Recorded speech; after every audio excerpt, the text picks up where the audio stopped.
Bom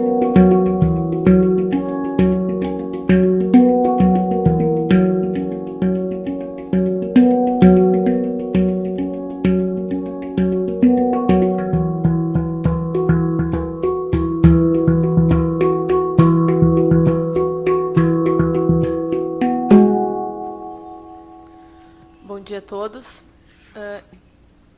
Saudando os meus colegas de mesa, eu imediatamente vamos dar início aos nossos trabalhos e eu vou convidar o Dr. Jacques Fernando Riolon para que faça a sua exposição. Dr. Jacques, 30 minutos para o senhor, está adequado? Então tá, vamos começar. Bom dia a todos. É um prazer, é um privilégio estar aqui com os senhores. Uma rápida conversa com o Dr. Maurício, já estava aprendendo um pouco sobre contratos ali, e com o presidente aqui nem sabia que a gente tinha uma ação de cobrança contra a fundação que ele dirige. Bom momento para fazer uma negociação, né? Ainda mais que a festa ontem foi bastante, né, proveitosa, então dá para fazer um acordo bom. Senhores, quando nós fomos convidados para participar desse evento, a ideia era tentar abordar o tema recursos públicos e recursos privados, no sentido de demonstrar aonde que cabe ou não um controle estatal sobre esses recursos. Então a gente avançou um pouquinho, a ideia era tentar mostrar um pouco o que é controle da administração pública no Brasil, quais os órgãos jurisdicionados a essas instituições de controle, quais os tipos de recursos que são submetidos ao controle e órgãos também, e tentar passar algumas dicas, que talvez muitos dos senhores dominem com muita sapiência e facilidade, mas que no dia a dia a gente acaba aprendendo por esse Brasil afora, né? Eu tinha alguns slides, a gente pode... Tá. Mas não precisa, eu tenho a cópia deles aqui também, sem problema algum.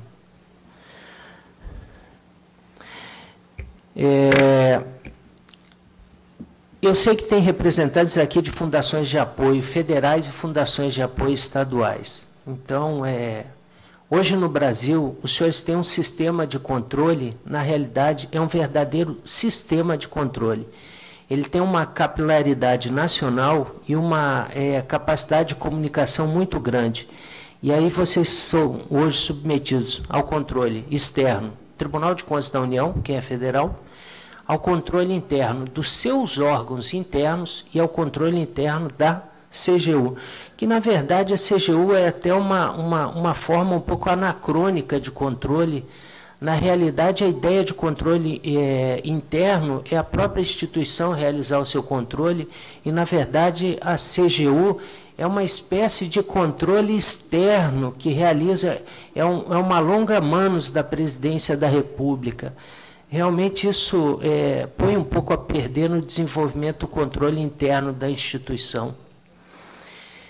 Bom, os senhores estão submetidos também ao controle do Ministério Público, e esse controle também tem um controle social, né? Hoje, até denúncias anônimas são objetos de controle. A gente vive num país onde tem uma Constituição que veda o anonimato, mas há precedentes do Supremo Tribunal Federal que, por se tratarem de recursos públicos, quando são públicos, devem ser submetidos ao controle. Essas questões que eu estou abordando aqui com os senhores, nos slides, eles têm todos os acordos, então os senhores podem ficar tranquilos que todos esses fatos estão fundamentados em acordos, texto explicativo, e ao final a gente vai expor o link para os senhores baixarem. Engraçado que a ideia de controle interno e controle externo que os senhores estão submetidos é uma ideia de colaboração pela Constituição, ou seja, Controle interno colabora com o controle externo.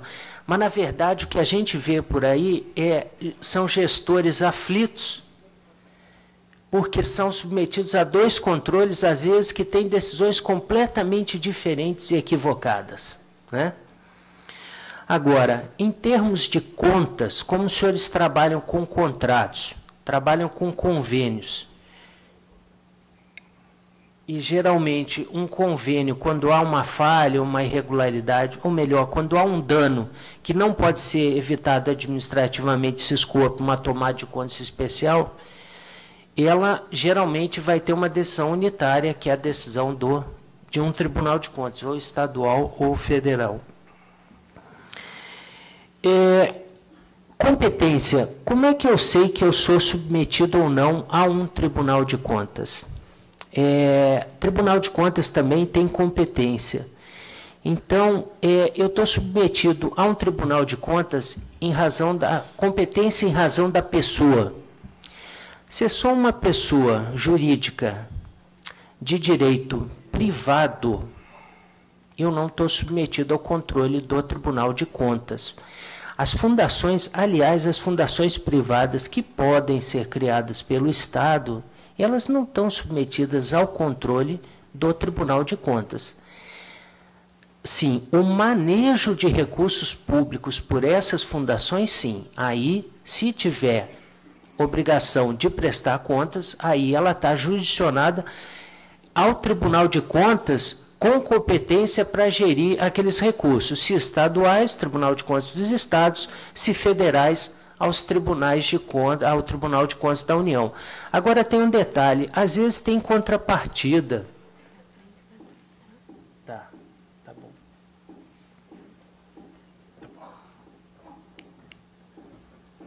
Aonde que tá? Tá aqui?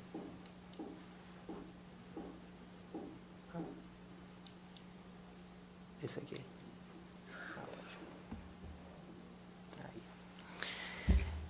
Às vezes, quando eu tenho a contrapartida, a famosa contrapartida, às vezes eu me pergunto, qual é a utilidade da contrapartida, né? E agora piorou, porque pela lei orçamentária, por exemplo, quando a gente fala de contrapartida federal, tem um critério objetivo, é uma porcentagem. Aí fica mais difícil, se bem que tem o IDH como balizador disso aí, para a gente saber a contrapartida conforme a condição financeira de quem está recebendo, né, aquele recurso. Mas no caso de fundação, eu não sei como é que os senhores definem a contrapartida, se tem contrapartida, mas é algo assim desnecessário. A ideia de contrapartida de recurso é para obrigar quem está participando do convênio a realmente se sentir obrigado a executar, né? Porque ele tem uma contrapartida dele. E essa garantia poderia vir com uma simples garantia da 866, que todos conhecem, do artigo 56. O outro critério para submeter alguém à jurisdição de um tribunal de contas é a matéria tratada.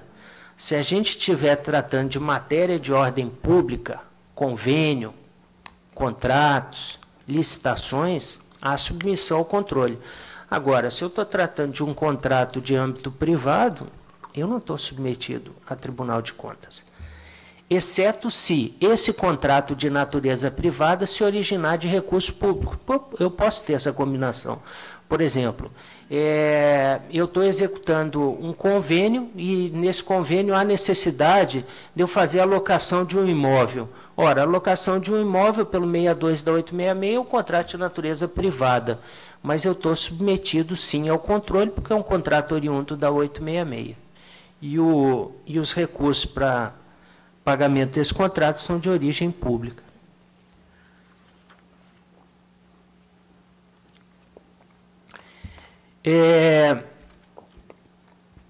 A questão de recursos, quando são recursos internacionais, né, desses organismos internacionais.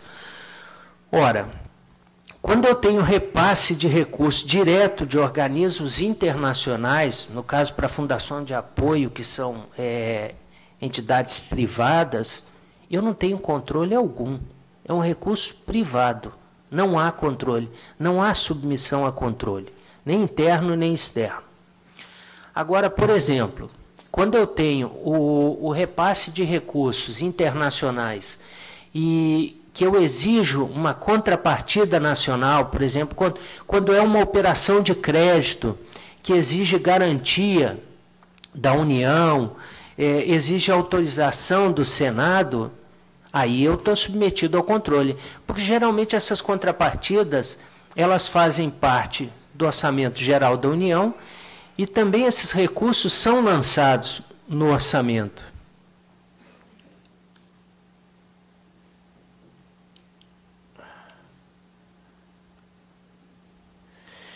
É porque o tempo eu achei que era maior. Quando me deram meia hora, eu procurei agilizar um pouquinho. Então, ele não está muito condizente com os slides. Eu vou falando aqui, depois os senhores vão ter mais conteúdo nos slides, tá bom? A outra questão é... Agora, que espécie de controle eu faço quando eu tenho, por exemplo, recursos privados em uma instituição pública, que não é o caso de vocês. As fundações de apoio, salvo engano, são todas privadas, né? Os senhores vão estar submetidos à prestação de contas se manejarem recursos públicos, né? Aí, sem dúvida alguma, tem essa submissão ao controle. Existe uma frase histórica de um ex-presidente do Tribunal de Contas da União que ele falava o seguinte: aonde tiver 1 centavo de recurso público, o Estado está presente. Então, a ideia do controle é ser cada vez mais abrangente. E tem um detalhe, é um discurso que não tem muita receptividade eu afastar o controle desse recurso. Então, a ideia, e aí eu entendo muito, é porque o controle engessa muito a atividade dos senhores. O controle, às vezes, é conservador, é academicista, e tem um detalhe: quem conhece a atividade fim dos senhores melhor não existe, são realmente os senhores. Um processo que se analisa a utilização de recursos por uma fundação de apoio submetida ao controle, ele tem que ter pessoas competentes no controle, pessoas que entendam sobre a atividade fim, né, que os senhores exercem, ou seja, é multidisciplinar. Então, os senhores realmente vão ter dificuldade, porque geralmente quem exerce o controle, ele conhece de vários assuntos, não com muita profundidade, a atividade fim daquela instituição que ele está fiscalizando. Essa é uma dificuldade constante, em todas as áreas. As entidades estatais, né, as sociedades de economia mista têm essa dificuldade reiteradamente. A Petrobras tem inúmeros mandados de segurança no Supremo para não licitar questões afetas à sua atividade fim.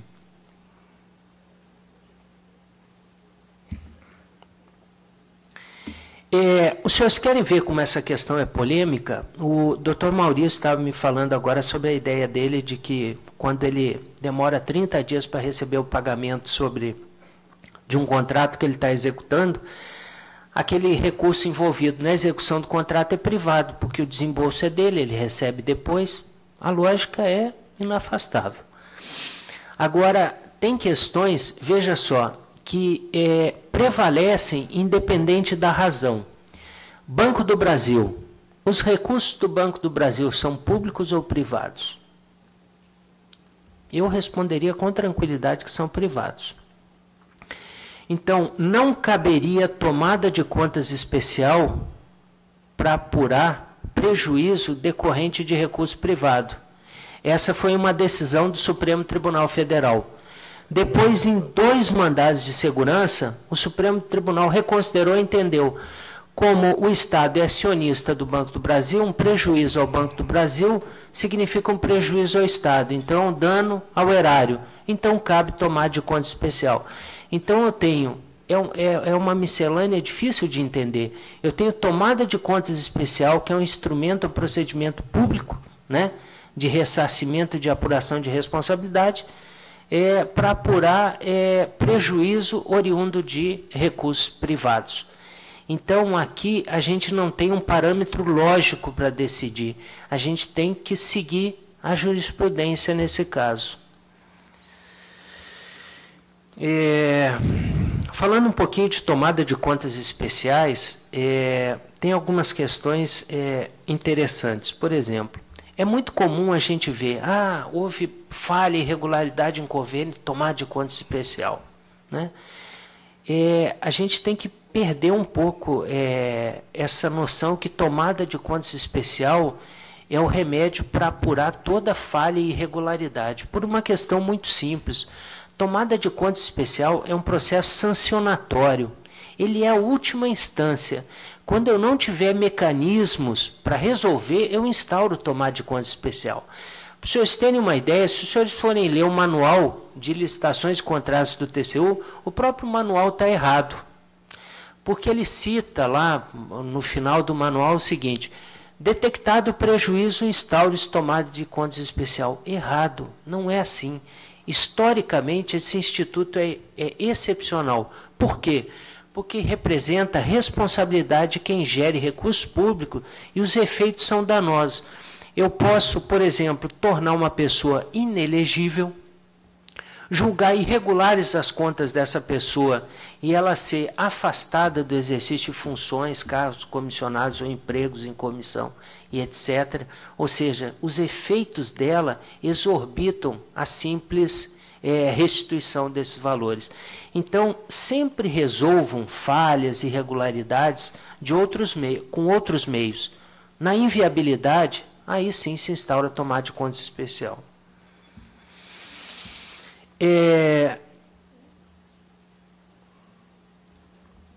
Essa questão de falhas e irregularidades também, ela tem que ser bastante ponderada, ela tem que ser analisada com bastante bom senso. A gente vive uma época de cultura do exagero do controle, é um certo terrorismo, né? Eu tenho um sobrinho meu que passou agora para o concurso da CGU, feliz da vida. Meu primeiro conselho para ele: não seja mais um Torquemada. Pense que você pode acabar com o histórico profissional de muitas pessoas competentes, técnicos, profissionais brilhantes, né, por uma interpretação equivocada que você faça da lei. Às vezes até mesmo a gente que trabalha com recursos públicos, já trabalhei em comissão permanente de licitação, a gente se equivoca e interpreta de maneira conservadora as questões. Queria dar um exemplo para vocês do inciso 24.4 da Lei 866.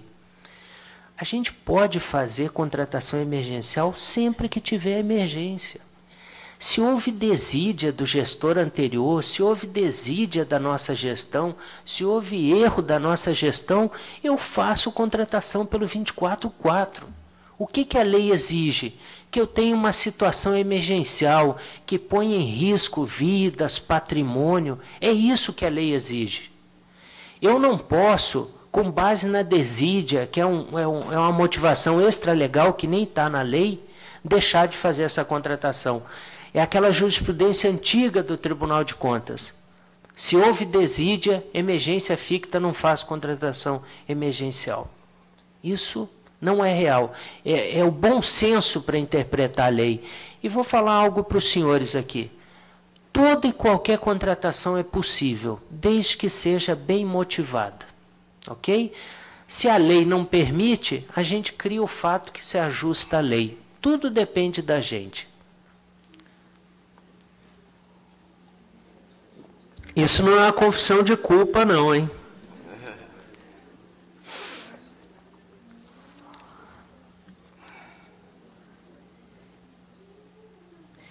Eu queria falar um pouquinho dessas contratações do 24.13 e dessas contratações da lei das fundações de apoio. Eu posso ter uma interpretação extensiva do 24.13, eu posso ter uma interpretação extensiva do artigo 1º da Lei 8958? Posso. Vou dar um exemplo para os senhores. Há 2 semanas atrás, o Tribunal de Contas da União decidiu que a contratação do Enem pode ser por dispensa de licitação. Pelo 24.13, que o INEP sempre faz a contratação. Agora eu pergunto, essa contratação do Enem, né? O Enem está relacionado à pesquisa? Não. Está relacionado ao ensino? Também não. Está relacionado a ensino, pesquisa, desenvolvimento institucional? Também não. Outro critério da lei é apoio ao preso, alguma coisa assim do 2413. Então, na verdade, é uma interpretação extensiva da lei, né? Então, muitas vezes, quando se faz, a gente acha que as fundações estão engessadas, às vezes é a nossa interpretação que permite esse engessamento, né? Às vezes a gente tem que avançar um pouquinho e enfrentar, não afrontar os órgãos de controle. Aliás, estava olhando para o doutor Adilson aqui, ele não afronta, ele enfrenta, né? E já teve êxito em alguns enfrentamentos, né?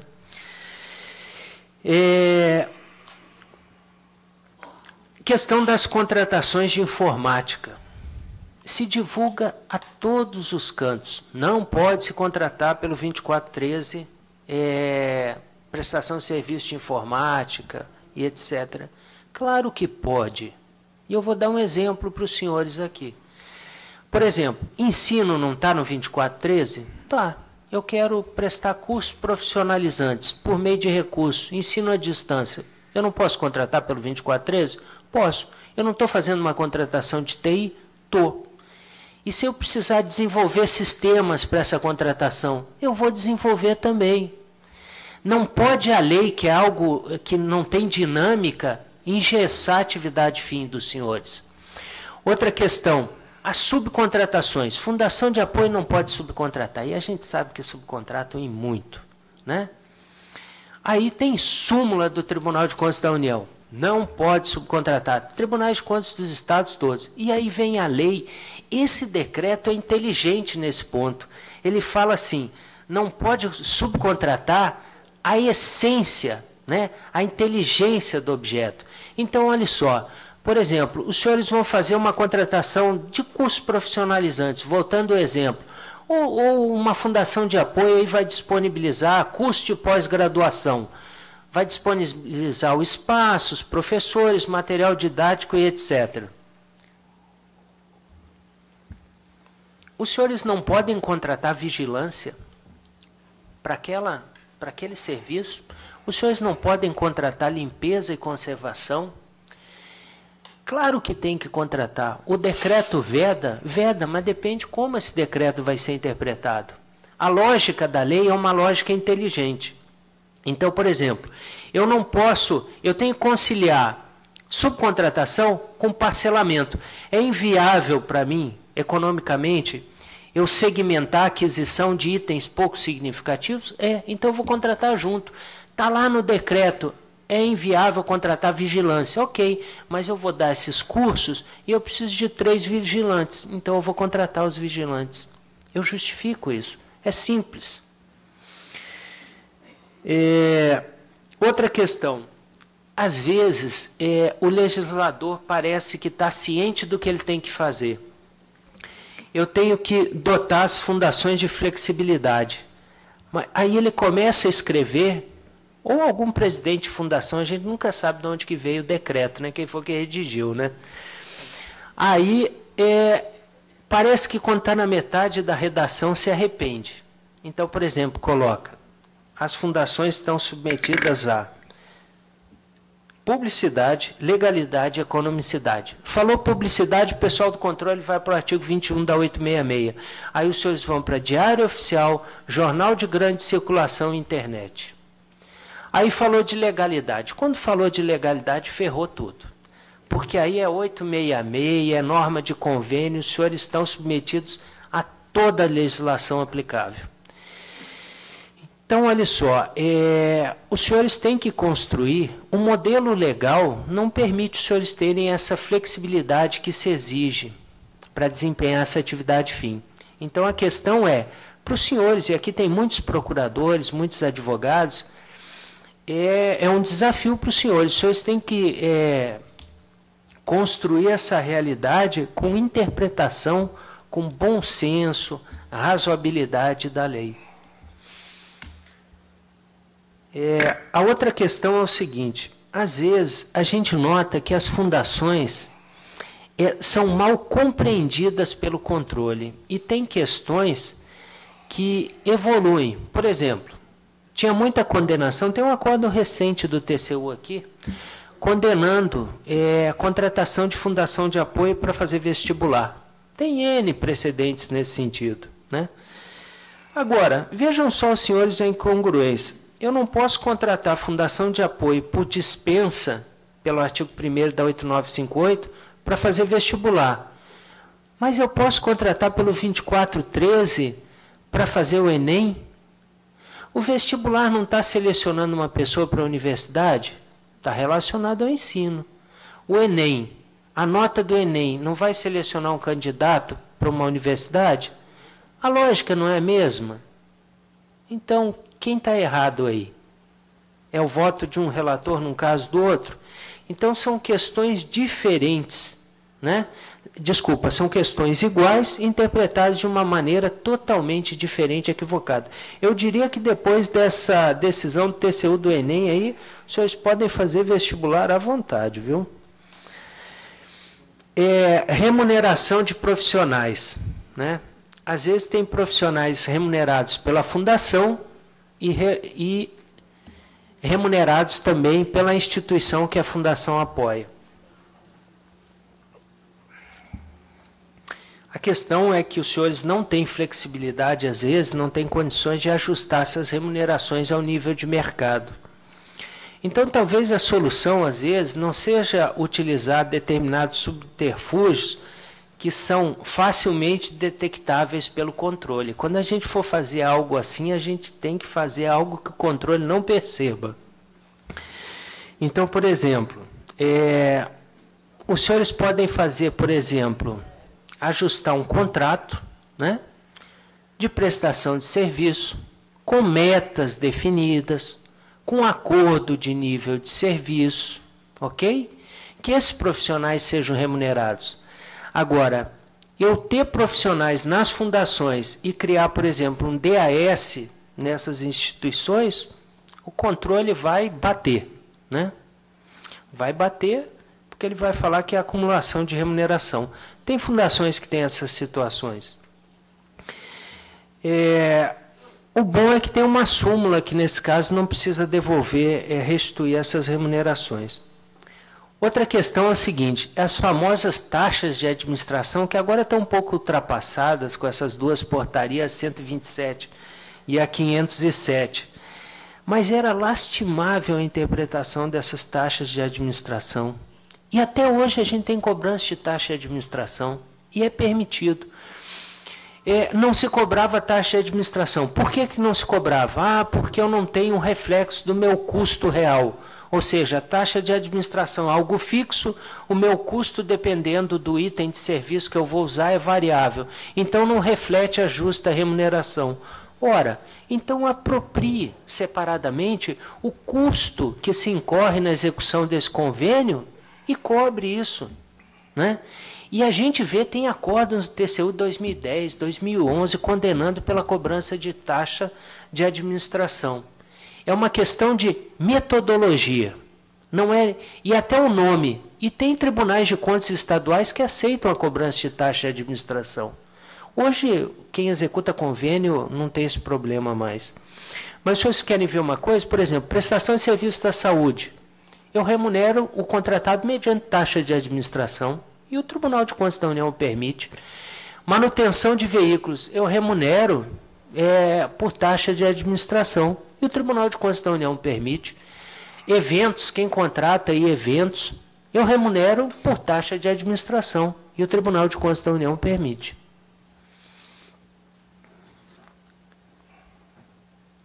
A questão das tomadas, análise das prestações de contas. É muito comum, e aí a gente fez um levantamento agora, inúmeras aplicações de multas por atraso na análise das prestações de contas. Não tem justificativa. Desde 2010, o Tribunal de Contas da União, ele tem uma decisão dele, é uma consulta, e ele responde assim: os serviços de apoio às prestações de contas podem ser terceirizados. Então, olha só, os senhores podem terceirizar prestação de contas. Os senhores têm vários convênios, terceiriza se não tiver pessoal no quadro para fazer o exame dessas prestações de contas. Agora, a decisão sobre regularidade, irregularidade, o mérito da falha ou irregularidade, isso é indelegável ao terceiro. Então, nesse caso, se sugere que seja normatizado esse tipo de atividade. Isso gera uma segurança.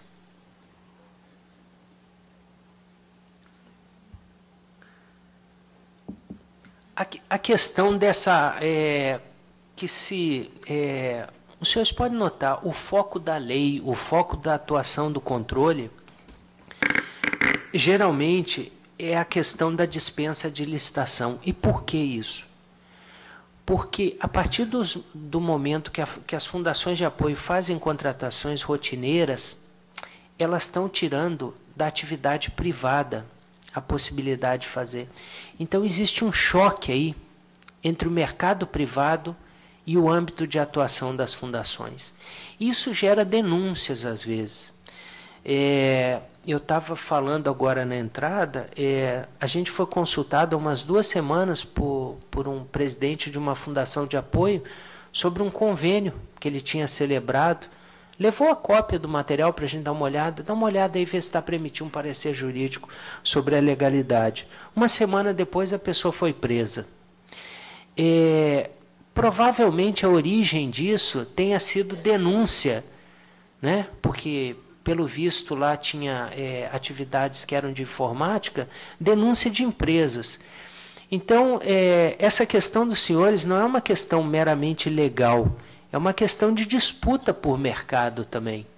Então, quando os senhores fazem essas contratações de informática, segurança, vigilância, essas prestações de serviço, os senhores estão, de uma forma ou de outra, interferindo na atividade econômica no mercado, embora os senhores subcontratem muito, né? Mas isso é uma cautela que tem que ser adotada. Mais 2 questões para a gente terminar. É o seguinte, essa cultura do controle que se criou no Brasil e se construiu hoje um discurso que o controle é inevitável é mesmo, mas é algo assim que soma muito para a sociedade, não é verdade, né? O controle tem suas deficiências, suas falhas, comete muitos erros, né? Agora, a gente tem que estar sempre atento. Eu vou dar um exemplo para os senhores. É muito comum a gente ver por aí técnicos de controle, auditores e analistas indo aos órgãos inspecionar, fazer a inspeção. Eu falaria para vocês 2 coisas. Primeiro, o titular do controle é o tribunal, o órgão, ou a controladoria, não é o técnico do controle. Ele tem que receber delegação de competência para executar essa atividade. E sempre que chegar, ele tem que exibir isso. Aconteceu num caso que a gente trabalhou numa estatal, que o técnico, ao arrepio do relator do processo, foi ao órgão, fez inspeção, pegou a documentação e juntou o processo. A gente pediu para desentranhar, não decidiu ainda, por incompetência absoluta desse analista. E ele vai ser objeto de atuação da corregedoria do tribunal. Às vezes a gente não sabe a intenção, né? A outra questão é o seguinte, tem uma inconstitucionalidade gritante aqui no artigo 2º dessa lei de vocês, dessa lei 8958, que é o seguinte, que é a questão que os técnicos de controle terão acesso aos locais onde são realizados os serviços, objeto de contratos e convênios, etc. Olha só, a competência do controle, ele não tem poder de polícia. A competência do controle é solicitar informações, demandar informações, né? Existe uma discussão muito grande hoje no STJ, no caso da reforma do Centro de Convenções de Brasília, que a Polícia Federal foi fazer uma operação e junto foram técnicos do Tribunal de Contas do Distrito Federal. E eles não têm competência para adentrar os locais.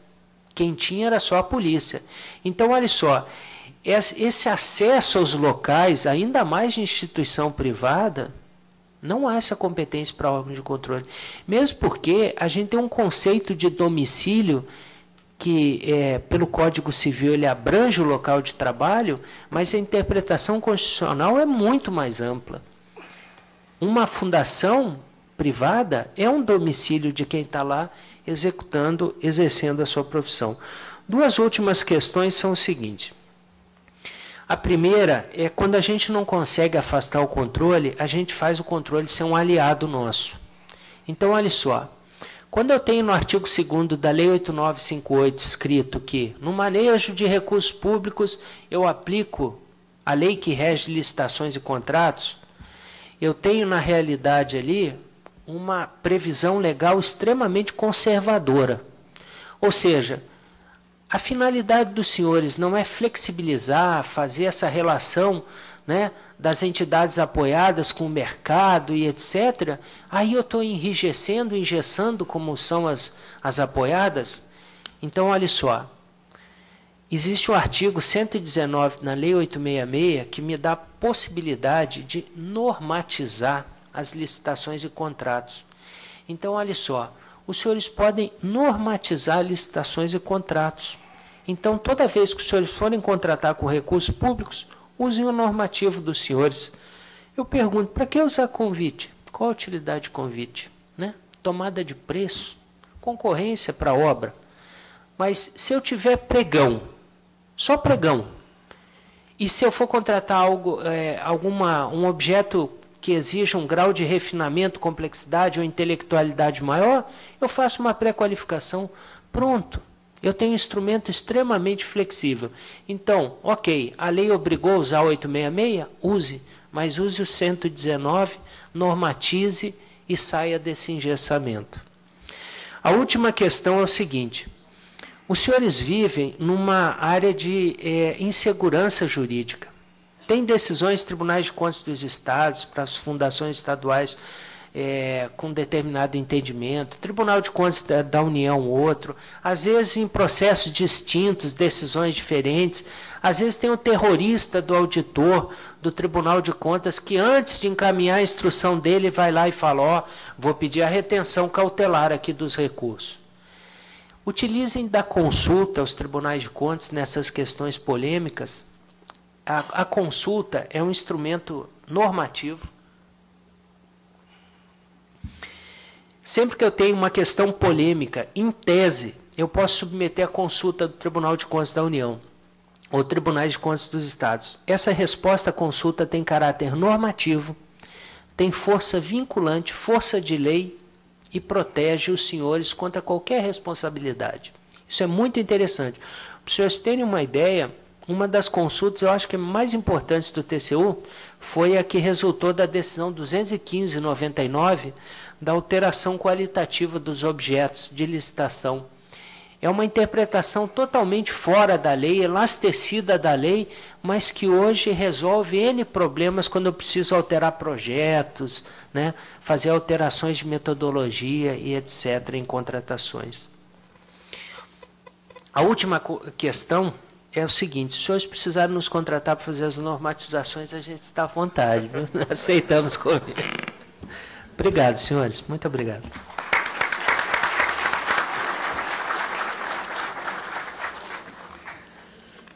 Dr. Jacques Riolon, muito obrigada pela sua manifestação. Tenho certeza que foi polêmica pelos burburinhos que a gente ouvia da plateia. O senhor certamente conseguiu mexer com todo mundo e trazer uma visão diferente de vários pontos que nos preocupavam. E, para quem não é da área jurídica, particularmente, que a gente tem uma tendência a seguir o estrito da lei, o estrito das palavras, sem conseguir ter uma visão tão ampla, tão diversa, quanto o senhor nos apresentou. E para complementar, então, agora esse trabalho, eu vou convidar o Dr. Marco Aurélio Grocco para fazer a sua interpretação, os seus comentários sobre a apresentação que o Dr. Jacques nos fez agora. Por favor. Bom dia. Queria agradecer a organização do evento pelo convite. De fato, há um mês atrás, eu fui convidado, na verdade, o Bruno, que é o nosso advogado da Fundação, o pessoal está pedindo para você comentar isso. O que eu entendo disso? Eu falei, não, eu te preparo até lá. Não me preparou para nada, mas, de fato, a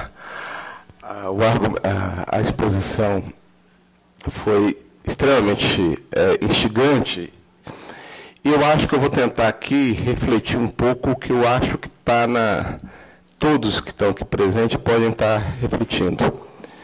Porque tem uma coisa, de fato, que foi dito, porque uma coisa é a legislação e a interpretação da legislação. Outra coisa é a temporalidade da decisão de um diretor de fundação, que não necessariamente está diretamente relacionada à temporalidade que a instância jurídica tem. Quer dizer, vários dos exemplos de interpretações distintas que foram colocadas aqui, eu tenho certeza que vários de nós já passamos por experiências distintas com elas. Eu acabei de ter um concurso para vestibular, que nós fomos contratados pelo Tribunal de Justiça de Minas Gerais por dispensa de licitação, que o Conselho Nacional de Justiça mandou cancelar a dispensa de licitação. Quer dizer, o mesmo exemplo que você está colocando agora, que a gente pode fazer vestibular. Tem aqui casos, a UFMG tem caso de um reitor que durante uma greve da Procuradoria da Universidade, existia uma ação contra a universidade que estava vencendo o prazo, ele entendeu como caráter emergencial, né, contratou o advogado do diretor da Faculdade de Direito daquele momento, por dispensa de licitação, um contrato de R$12 mil, ganhou a causa, defendeu o UFMG e teve seus direitos políticos cassados por 8 anos, porque foi condenado. Quer dizer, eu acho que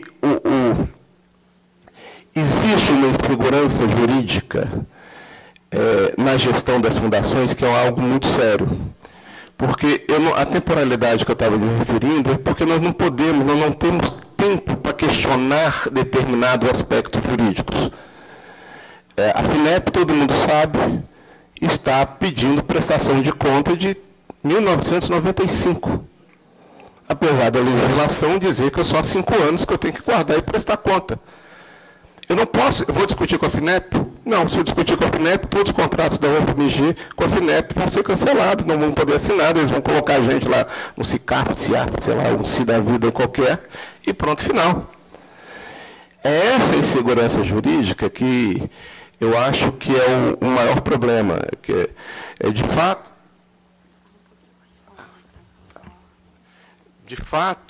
fato, existem interpretações. Todos os problemas que foram lá, colocados aqui estão presentes nas fundações. Lá, no caso da minha, eu tenho uma sala específica para receber o TCU. E os auditores, os mais diversos auditores, os mais diversos órgãos de fiscalização, e está cheia o ano inteiro.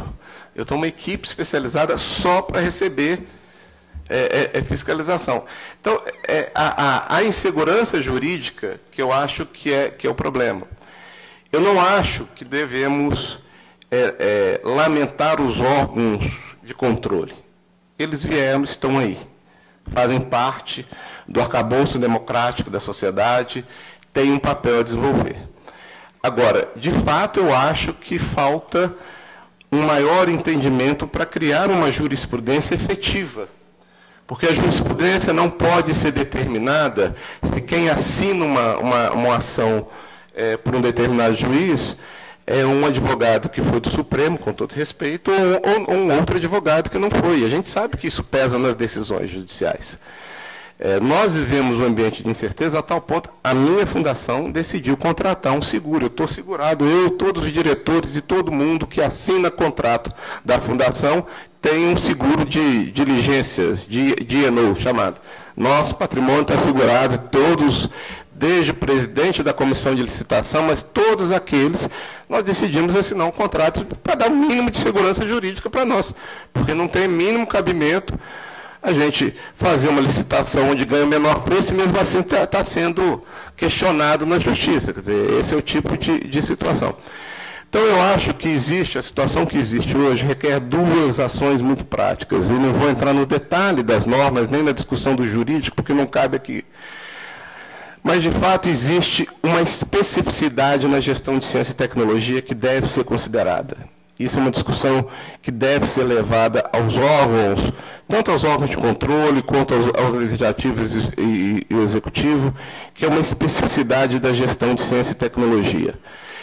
Não dá para uma fundação de apoio à universidade, uma fundação de apoio à ciência e tecnologia, estar no mesmo arcabouço de uma fundação que vai construir força no Nordeste, com todo respeito.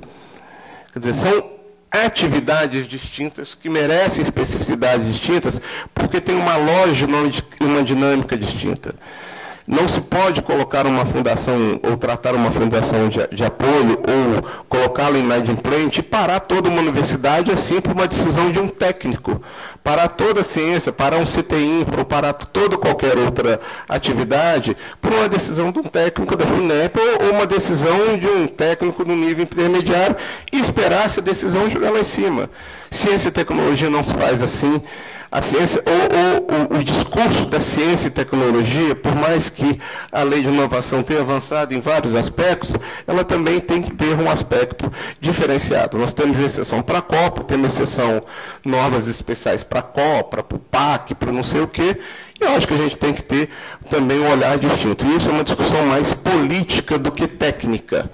Nós podemos e devemos continuar, na minha opinião, nos informando, tentando padronizar o fórum de procuradores está aqui,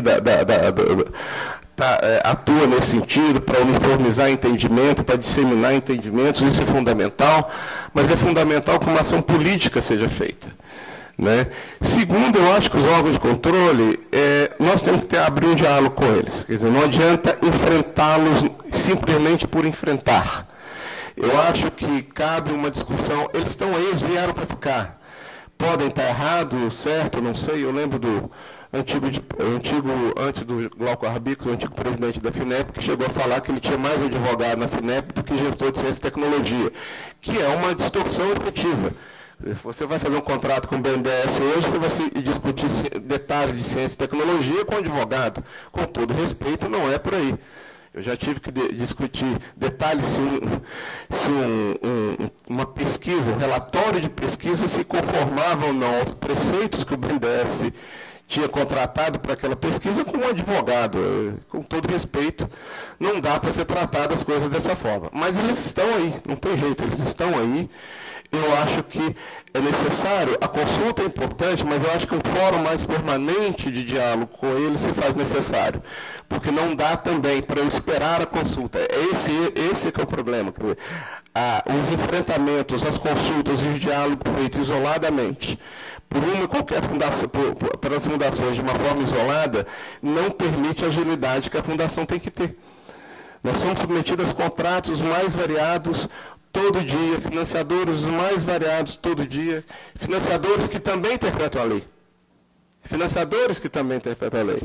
Às vezes nós temos casos, os custos operacionais, por exemplo, das fundações tem financiador e vai falar lá com o jurídico dele e fala que não pode cobrar.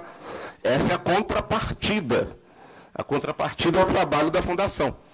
Né? A contrapartida, por exemplo, que a UFMG tem que dar o trabalho da fundação. Eu não posso parar, aí fica o dilema.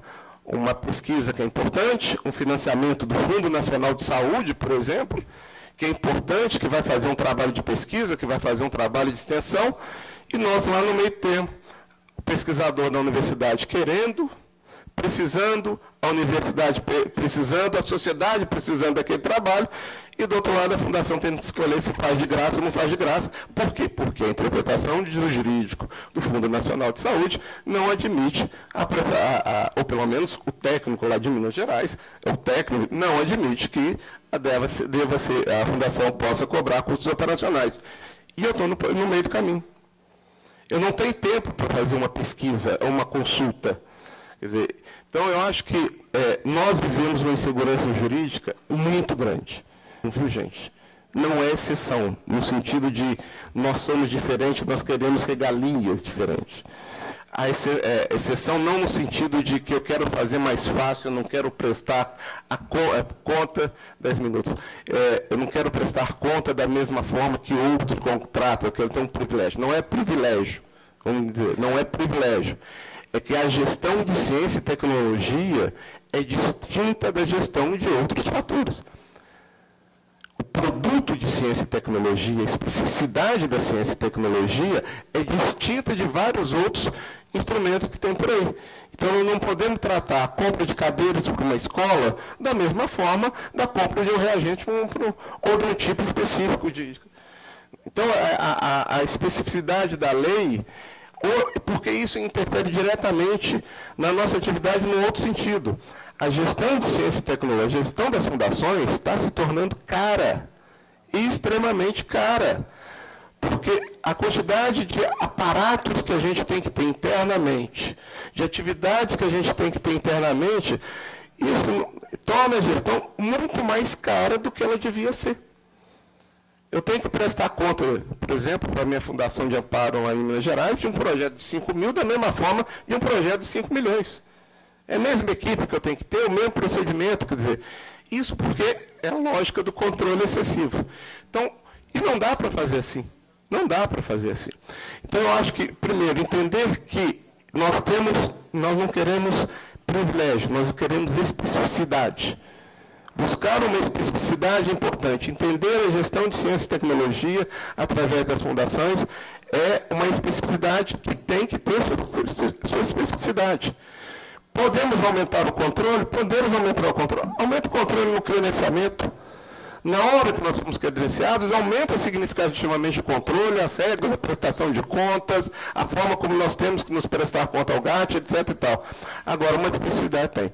E segundo, eu acho que a medida mais importante hoje em dia é abrir um canal permanente de discussão com TCUs, ou respectivos órgãos de controle, para dar essa agilidade. Porque senão todo mundo joga na defensiva.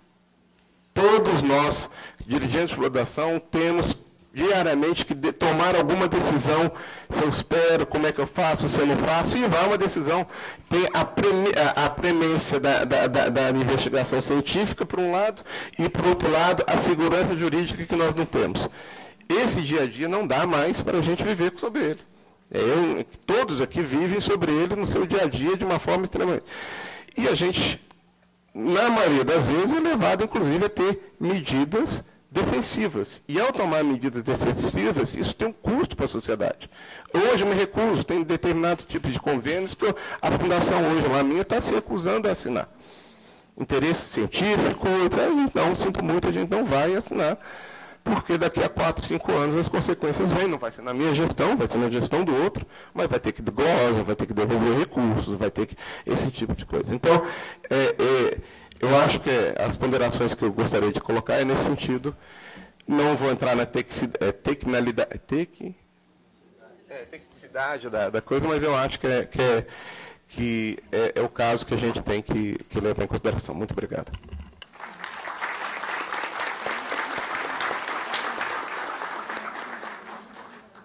Muito obrigada, doutor Grocco, pelas suas colocações. E eu acho que o doutor Grocco falou uma palavra muito importante. A gente sempre fala em excepcionalidade, que a gente é diferente, mas não é.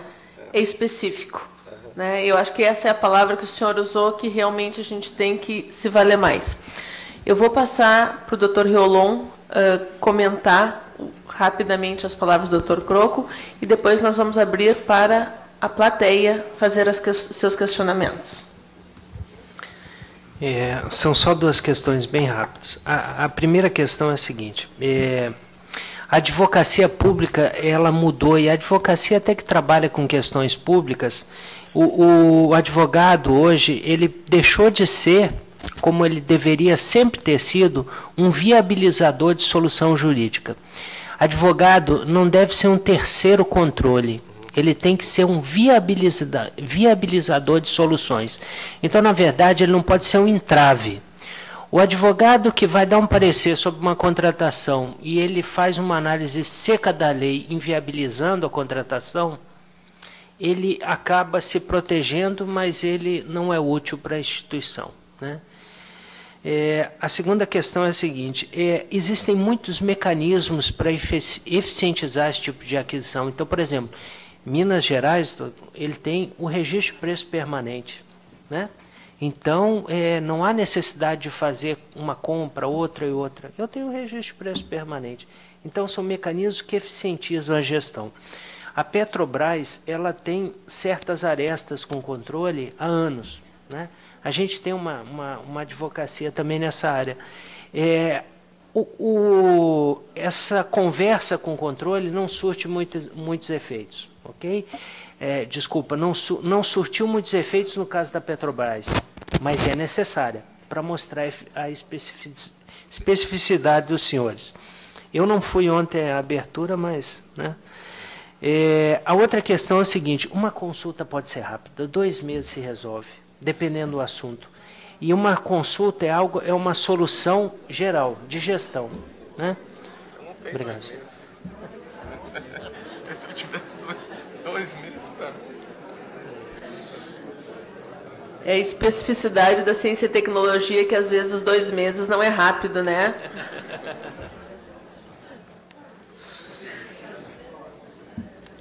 Mais uma vez, Dr. Riolon, obrigada pelas suas palavras. Eu gostaria de abrir as perguntas para o público. Quem quiser se manifestar, por favor, levante a mão. Eu gostaria que as pessoas se apresentassem no momento que fossem falar. Meu nome é Bruno, eu sou advogado da Fundep. Eu tenho 2 questionamentos para fazer ao doutor Riolon. Na dinâmica de trabalho das fundações de apoio, doutor Riolon, ela capta diretamente um recurso de um ente privado, gere o recurso para a universidade executar o serviço ou o projeto acadêmico. Então, por trás daquele recurso captado diretamente pela fundação de apoio, existe uma atividade de uma universidade pública. Quer dizer, o produto a ser entregue decorrente daquele recurso, daquela captação via fundação, é realizado pela universidade. Então, tem uma atividade da universidade vinculada àquele recurso. Tecnicamente, isso é recurso público ou recurso privado? E sendo recurso privado, as fundações naturalmente poderão, ainda que decorrente de uma atividade a ser realizada pela universidade, com tranquilidade, ter uma gestão mais flexível desse recurso? Então, esse é um primeiro questionamento que eu faço. O segundo questionamento, também para o doutor Riolon, é o seguinte: a Lei 8958 determina que as fundações de apoio, quando contratadas pela universidade e recebendo recursos públicos para geri-los, siga a Lei 8666/93. O artigo 119 da Lei 8666, que o senhor citou, autoriza a edição pelas fundações de regulamentos próprios, mas fala que ficam autorizadas a editar regulamentos próprios, mas aí depois de uma vírgula, ficando sujeitas às disposições desta lei. Então, a pergunta que eu faço: nos instrumentos, nos contratos ou convênios em que a fundação deve, por imposição legal ou do próprio convênio ou contrato, seguir a Lei 8666, a edição de um regulamento mais flexível está amparado pela legislação? Quer dizer, existem precedentes do Tribunal de Contas da União validando essas regulamentações internas mais flexíveis, ou nós vamos viver como a Petrobras eternamente brigando pela validade de um regulamento dessa espécie? São esses 2 questionamentos que eu tenho. Desculpa, eu não entendi o seu nome. Bruno. Doutor Bruno, a primeira questão é a seguinte: o recurso é privado, mas do produto tem a participação da universidade, que é uma autarquia, né? Um ente público, ok. A questão é a seguinte: eu avaliaria assim: o recurso continua sendo privado, não se torna público, ok? Ele é um recurso extra-orçamentário. Agora, eu estou utilizando recursos humanos e materiais públicos. Então, o que eu faria? Uma avaliação dos resultados da utilização daqueles recursos humanos e materiais naquele projeto. Então, como o controle ele está sobre o tripé economicidade, legitimidade e eficiência, eu avaliaria se a utilização atendeu esses preceitos, ok? Se atendeu e teve um resultado vantajoso, não vejo problema, mas a natureza do recurso é privado. Utilização flexível dele, né? A segunda questão, e tem até um detalhe interessante, o TCU e os tribunais de contas muito se debateram com a questão do 42, parágrafo 5º da 866. Desculpa, o senhor foi na abertura ontem, não vai lembrar assim do dispositivo tão fácil, né, Bruno?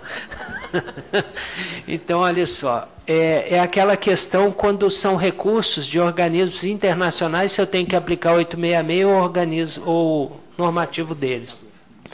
Então, o entendimento foi, eu posso aplicar o normativo desde que não ofenda a Constituição.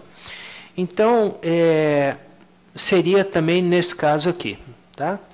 E no tocante ao 119, eu transformo a concorrência pública num pregão. Quer ver? Pregão eletrônico.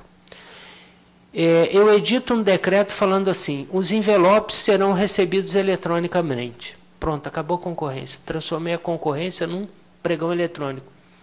Teria ilegalidade nisso? Não. É o procedimento de entrega dos envelopes que foi alterado, que está no 119.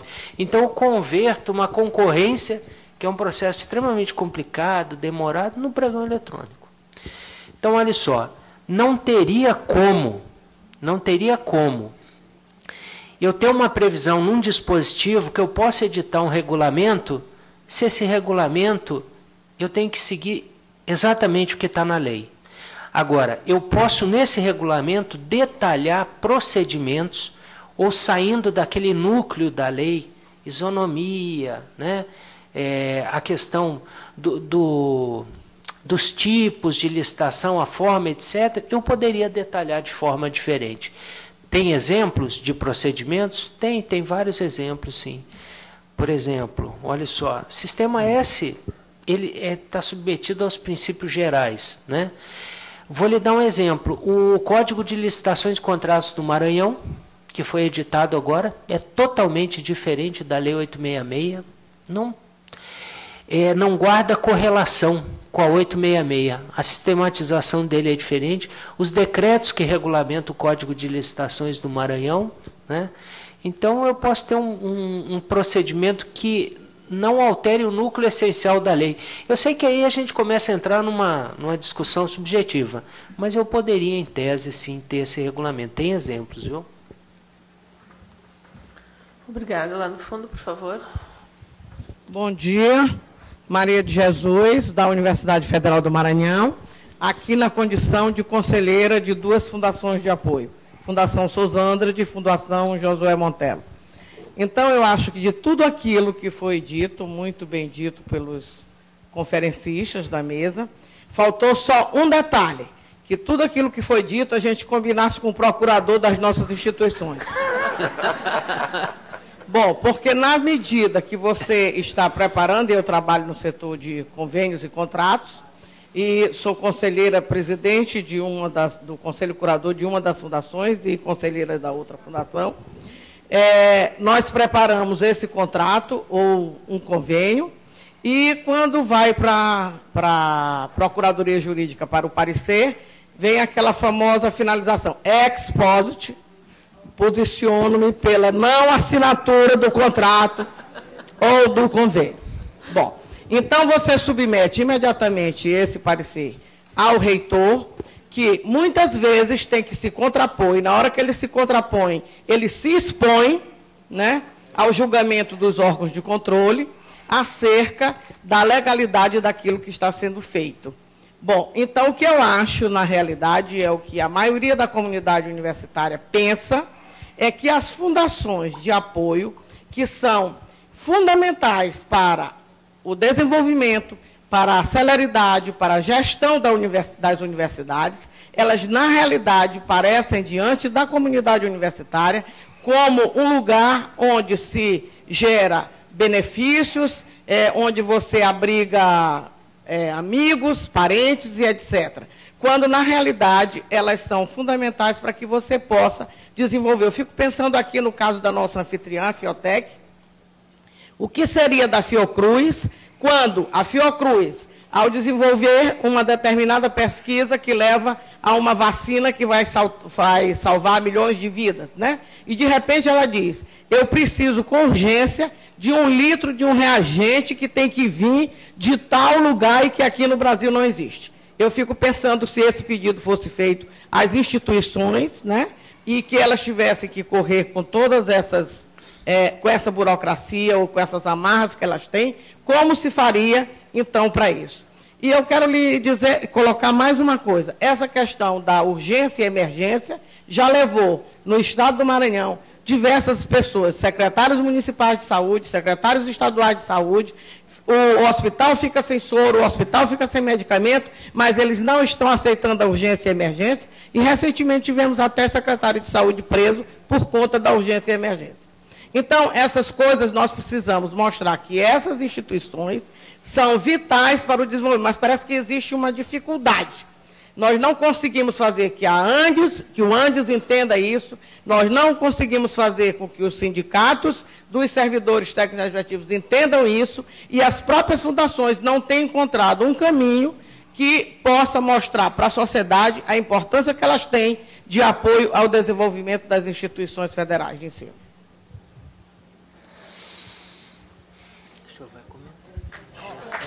Eu não sei se eu falei meu nome, mas meu nome é Jesus Torres. Eu sou economista da Universidade Federal do Maranhão e trabalho lá há 30 anos. E sou da Fundação Souza André como conselheira a várias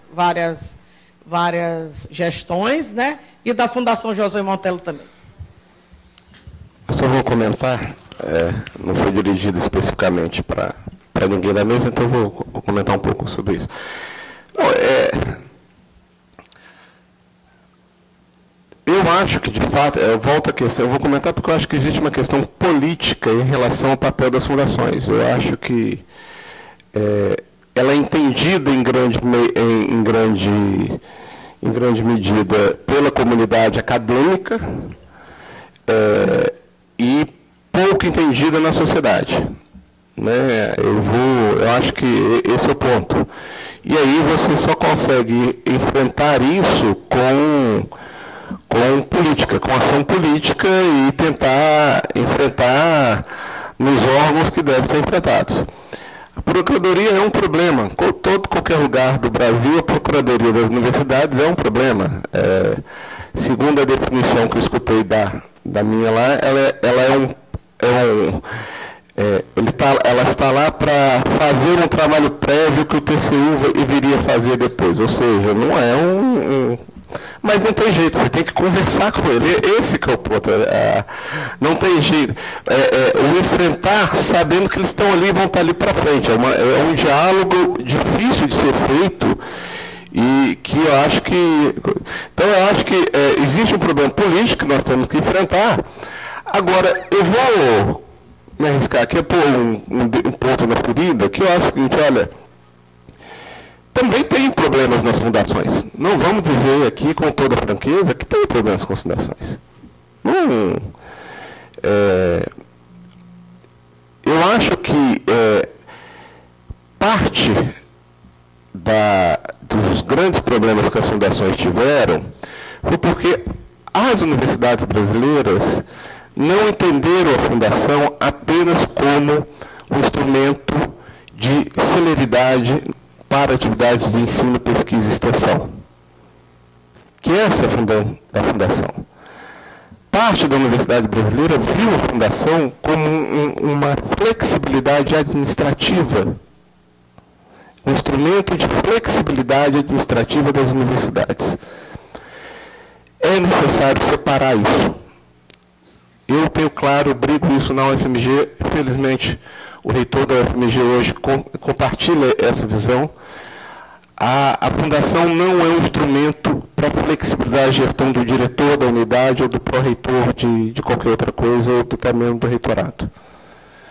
A fundação tem que ser um órgão específico de apoio à pesquisa, ensino e extensão naquelas atividades específicas. E flexibilidade aí. A fundação não pode ser a flexibilização utilizada para fazer mais rápido uma atividade administrativa da universidade. A fundação não pode ser utilizada para suprir problemas internos da universidade. Porque isso, eu acho que no passado, até a própria legislação era meio dúbia em relação a isso. E cada vez mais os órgãos de gestão estão sendo muito claros sobre isso. Então, eu acho que isso é que precisa entender. Eu tenho brigado muito com a UFMG e brigado no bom sentido em fazer ela entender isso. Eu não estou ali para resolver o problema da obra do diretor da unidade XYZ, da construção ou da reforma do banheiro que ele possa fazer, ou de um problema da secretaria que ele possa ter. Isso não pode ser mais visto dessa forma. Nós temos que superar esse patamar para, inclusive, ganhar legitimidade. E não estou falando que essa outra utilização não seja legítima. Vamos deixar muito claro. Eu não estou dizendo que ela não seja legítima como foi no passado. O problema é que a interpretação, aí sim, da lei dos órgãos de controle, estão dando outra interpretação e aí nós temos que se adequar a ela. Então, existe um certo conflito, às vezes, em ver a fundação enquanto instrumento de flexibilização, que os órgãos de controle não permitem, e a necessidade dela ser. Eu costumo dizer, quando eu assumi a fundação há 2 anos atrás, eu reconheci claramente que existiam 2 visões sobre a minha fundação, a Fundep. A visão dos pesquisadores. Os pesquisadores queriam a Fundep para trazer o ratinho que ela tem lá para experimento, que sai lá de Nova York, sei lá, e tem 7 dias, está dentro do laboratório, porque ele vem fechado no invólucro, e ele não pode ser contaminado, então eu tenho que fazer uma importação que tem que chegar em 7 dias, eu tenho que comprar o reagente no prazo, eu tenho que fazer a gestão de recursos para ele poder fazer a ciência efetivamente. Então, esse pesquisador via a fundação enquanto instrumento de gestão, e os dirigentes, eu fui dirigente de universidade, tá? E os dirigentes que viam a fundação como uma forma que eu posso gerir para o bem a minha unidade com alguma flexibilidade. Essa segunda está acabando. Isso que nós temos que entender. Os órgãos de controles estão limitando cada vez mais essa forma de gestão. E a universidade tem que entender isso e está num bom momento, gente. A universidade brasileira talvez nunca tenha passado por um período com tanto dinheiro. Pode ser difícil de gastar, pode ter problema com a procuradoria. Então a universidade tem que enfrentar os outros problemas dela, não trazer o problema dela para dentro das fundações. Porque recursos hoje tem. O meu reitor fala, eu não consigo gastar, que eu não tenho agilidade para gastar. É uma outra discussão. Mas o recurso não tendo. Então, eu só queria problematizar um pouco essa discussão.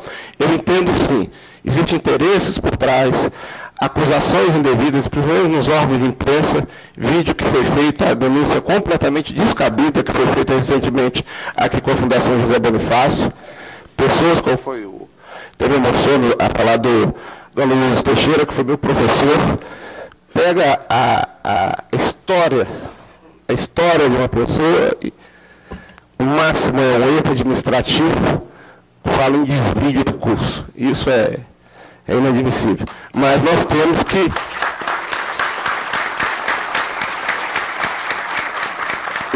que entender que essa é a realidade. Nós temos que ser, não adianta espernear, nós temos que saber enfrentar, ter técnicas de comunicação, fazer ação política para poder enfrentar tudo isso. Tá? Então, só comentando. Obrigado. Muito bem. Alguém mais gostaria de... Por favor.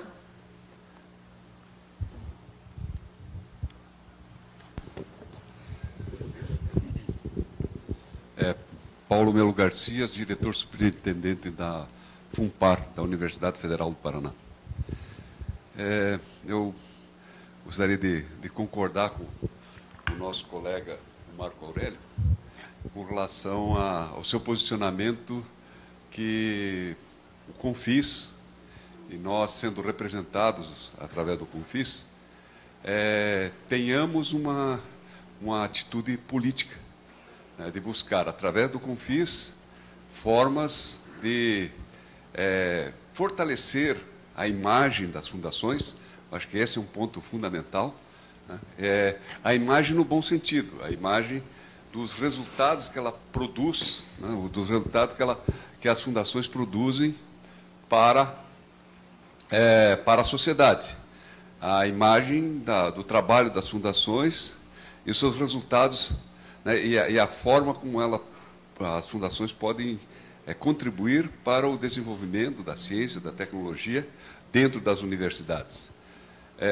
Então, nesse sentido, eu entendo que nós temos que fazer uma grande transformação da participação nossa no CONFIS e uma grande transformação também da forma de participação do CONFIS dentro da sociedade, né? Não só em termos de imagem, mas também que façamos contatos permanentes, né? Tenhamos esse diálogo permanente, não só através dos procuradores, né? Mas nós, das fundações, através do CONFIS, tenhamos esse contato permanente das nossas representações. Esse é um ponto que aí é a questão da posição política, né? Que o CONFIS seja conhecido e respeitado, né, como um órgão que está defendendo a sociedade e as fundações, né? As fundações no sentido de defender a sociedade.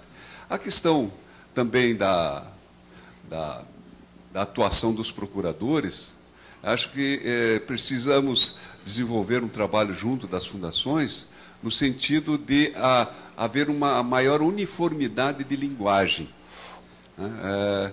Nós temos os problemas de cada fundação. Na verdade, hoje o que a gente tem percebido é o seguinte: cada fundação procura resolver o seu problema, né, e trabalhar mais ou menos individualmente, né?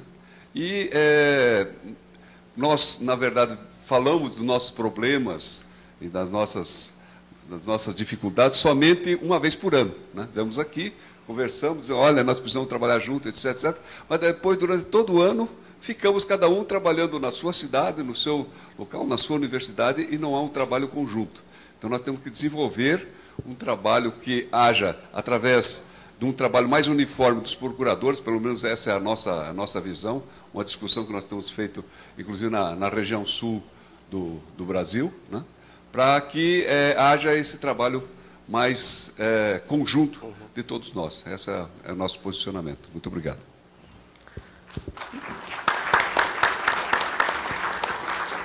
Muito obrigada, por favor. Bom dia, eu sou Mabel Melo, sou da Fiotec, e gostaria de trazer aqui algumas questões, alguns impasses, para ver se eu consigo ajuda. Nós da Fiotec estamos, junto com a Fiocruz, fazendo toda uma discussão desta relação a partir de um acórdão que veio de uma avaliação em 2007, anterior, então, ao decreto 7423. Mas ele é a nossa base atual de regulação. E nós estamos em alguns impasses, por quê? Primeiro, esse acórdão vem de um questionamento anterior dessa relação, que tinha muito convênio, passa a ser contrato. Aí a Fiotec passa a assumir contratos com a Fiocruz. O que coloca? Nós não podemos, pelo contrato, onde é regido, aí que está a própria ambiguidade que é trazida pelo 7423. Por quê? Porque trata o contrato, até tem um procurador da Fiocruz que criou a figura do contrato-venho. Por quê? Porque ele trata coisas em termos de contrato, ou seja, a Fundação de Apoio não pode receber antecipadamente os recursos, né? Mas, ao mesmo tempo, tem que prestar contas de todos e devolver dinheiro, caso seja. Quer dizer, tudo bem, nós vamos entrar aí na esfera do controle, que a gente acredita que ele é necessário e que tem que ter uma discussão realmente política no tratamento dessas especificidades. Quer dizer, como uma fundação de apoio, tipo Fiotec, que hoje tem 400 projetos da Fiocruz, pode antecipar recursos para 400.